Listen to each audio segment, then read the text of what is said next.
Massive power outage in the Iberian Peninsula. After 12:30 this noon, there has been what is known as a zero in the electrical system of peninsular Spain. Also in parts of Portugal. This is a widespread blackout. The causes are unknown at the moment, they are being investigated. The power grid is already working with all operators to recover that supply as soon as possible. In fact, since 1 o'clock, just over an hour ago, around an hour and a half ago, tension has already begun to recover. In points of the north and south of the peninsula, the cuts have paralyzed, and they see infrastructures, transport, shops, buildings, train stations and airports are also being affected with stopped trains. Many points have had to be evacuated. The shops are closing too, they can't operate either. You can't work with credit cards. Fortunately, hospitals can continue to operate, in this case, thanks to generators. At this time, technical teams from Spain are investigating the causes. They do not rule out any hypothesis. The National Institute of Cybersecurity is also analyzing this situation, and a crisis cabinet has been launched. Hello, good afternoon, that's all we know at the moment. An hour and a half ago, tension has begun to recover in some points of the north and south of the peninsula. And the General Traffic Directorate asks all citizens to avoid any displacement that is absolutely unnecessary. After 12:30 of this noon, the electricity supply was interrupted. You can see it in this graphic. Throughout peninsular Spain. This was reflected in the real-time consumption data offered by the Spanish electricity grid, and you can see it on that yellow line. The consumption exceeded 25,000 megawatts and suddenly plummets almost to half, around 12,500. As we said, at the moment they do not rule out any hypothesis. We are going to try to collect the information, the one we have at this hour, 12:35. There was a massive blackout in the peninsula that affected Spain and apart from Portugal. Immediately, the president of the government, two vice presidents, the Minister of Energy Transition, were heading to what is the energy hub of Madrid, to Red Eléctrica, and there was an emergency meeting that shortly after told us that the cause could be due to a strong oscillation of the power flow of red. That's what has happened. We don't know why it happened. So until now, there is a meeting of the National Security Council at the Moncloa Palace. Also an emergency meeting, a crisis meeting to try to elucidate what has happened and on the other hand, what is the protocol. And this, Igor, has logically affected all sectors. Transport, for example. The infrastructures, evictions, a DIF that communicated the end of all the activities of all the transports. Fortunately, thanks to ENA's emergency generators, they have been able to work safely at the airports, but delays are accumulating. The question is, what was the origin? At first, we heard that a possible cyberattack was pointed out in Lisbon, but now it has become very nuanced, and through the Reuters agency. One of the main electrical entities in Portugal points out that the cause would be, attention, an extreme variation of temperatures inside Spain that has caused that anomalous oscillation in the high-voltage lines, a phenomenon that, according to them, is known as induced atmospheric vibration. That is to say, we will have to wait to see what Red Eléctrica says, but according to the main electricity company of Portugal, we would find that the cause is what they define as an atmospheric vibration induced, that is, by meteorological causes.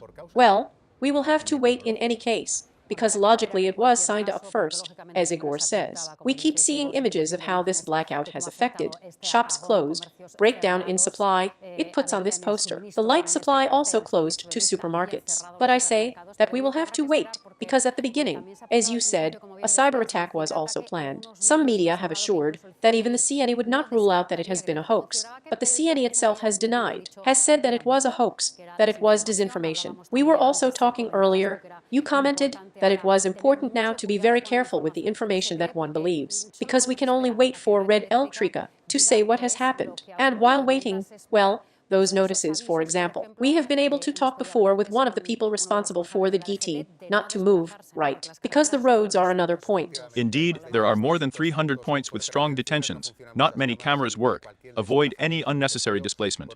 Because one of the most complicated elements of this massive blackout is that chaos we are seeing in transportation. Well, We are going to keep doing a review, Igor, for all the points of Spain, because it is true that it is a peninsular blackout. We were saying, but it has not affected in the same way either. There are certain autonomous communities, certain cities that have been recovering already, right? It is. Red El Trica pointed out, and a couple of hours ago, they said, that they were trying to recover the tension in the north, in the south of the country. It is something that has to be done very gradually. We are going live now because it is true that the autonomies are activating their emergency plans. We are going to go to San Cugat with Alba Lopez to find out, Alba, what the situation is over there. You told us that the Generalitat had also mobilized to manage this very complicated situation.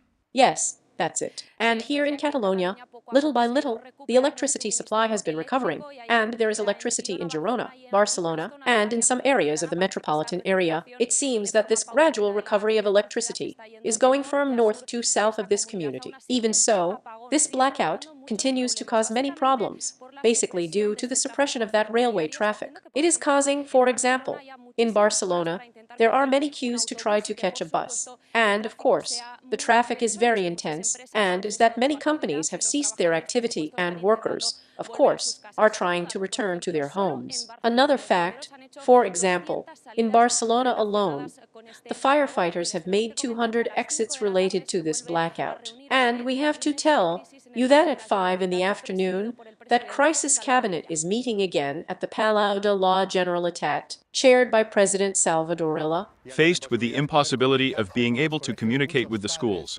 many parents have chosen to approach and go to pick up the children early, most out of fear that the situation would get even more complicated. The schools are asking for calm. Classes have continued as much as possible, and so far, no major incidents have been recorded.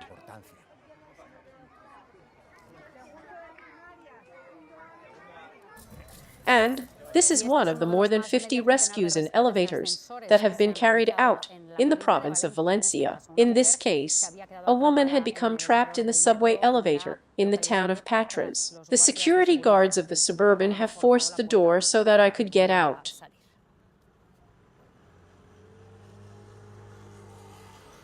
Well, that situation has certainly occurred in many cities. People who have been stuck, especially in elevators, because they have been surprised on the elevator journey by this blackout. Every community, every city, we were saying, was trying to activate its protocols. Madrid and Extremadura have assured that they are going to ask the government to activate the Emergency Plan 3 so that the army can intervene in this unprecedented situation. What we are going to do from the government of the Community of Madrid is to ask the government of the nation to activate the emergency plan so that the army can preserve order if necessary. And now we are going to move to the 112, where we have, apart from the government, the team working to see from there how we can be of help, to see what situations that have occurred are producing, and therefore work to restore normalcy as soon as possible. Let's remember, if you like Marta, the main elements and headlines that she leaves us. He has talked about a strong oscillation in the European electricity system, which has forced the executive to declare what they call an electricity crisis. The first headline data that leaves us is that there have been 3 autonomous communities, Andalusia, Extremadura and Madrid, that have requested level 3 of civil protection. The government has responded affirmatively to that request, which means that it assumes the management, Marta, in those autonomies. Yes, that's what he said. Igor also spoke about the causes, which is one of the things that matter most now. He has said that they will be known soon, but that it is still early to know them, that they are working, that it is important that it is reported through official channels only. And yes, he said, we do not rule out any hypothesis. But the most important thing now, and he has insisted on that, is that the priority is to return the electricity, and then analyze what has happened. That's why he launched those 3 messages, the 3 main recommendations, in which he talked about minimizing displacement. Getting information only from official sources. We have already told you throughout this informative special how hoaxes began to appear. Well, these are times when many take advantage of these crises to try to respond to misinformation and polarize society. And then he was also talking about that responsible use of the mobile phone. Yes, because the president has said that critical hours are expected, literally, that they are aware of what this is generating in the citizenry, of the impact, of the transcendence, of the economic consequences for businesses, for industries, and also of the anguish, said, for many people, especially vulnerable. But that is why he also appeals to the responsibility of citizens, as has happened in other crises, guaranteeing that the government is working, He has said then, at full throttle. Yes, and in the case of infrastructures, he has given 3 data with regard to air transport. He says that there is full security. We were already telling him that because there are emergency generators at the airports. But the executive has decided to reduce the number of flights by 20% to ensure that they work properly. In the case of the ports, it also says that tranquility, and then in the railway sector, what we had been reporting, no. Medium and long distance today for sure are not going to work, certain as soon as possible, as soon as the electricity is restored. And Igor has also confirmed something that we also pointed out, of course, always putting it in quotation marks, saying that we should wait, and that is that there is no affectation. He said, there is no problem at this time of security. That's what the president was referring to. The hospitals are working, and also, thanks to those emergency generators that have long autonomy. He said, in addition, port traffic is not affected, and air traffic, as you said, is reduced by 20%. There are 3 autonomous communities that have formally requested the Civil Protection Emergency Level 3. These are Andalusia, Extremadura and Madrid, and the government, of course, has accepted your request and is going to take over the management. And it will do the same with other autonomous communities that want it. At this point, we are going to go back to the management, to the editorial office of Tor Espa, because we just learned a few minutes ago that another community joins the 3 that have already asked the government to manage the emergency. This is the case of Murcia. Marina Ribble. Yes, Alejandra, the region of Murcia has requested to join that alert level 3, that emergency level 3. Therefore, it would be until now 4 communities governed by the Popular Party that would have requested the Ministry of the Interior to enter this level 3. This is the case in Murcia, as we say, Extremadura, Andalusia, and Madrid. 2 points regarding to other communities governed by the Popular Party that have not requested this alert level 3, but special measures have been requested. For example, the case of Castilla y Leon, which has requested the involvement, the reinforcement of the military emergency unit, and also the case of the Valencian community that has asked Interior to reinforce with security measures, but they have not formally requested at the moment to enter that level 3. Therefore, there are 4 communities, the last Murcia,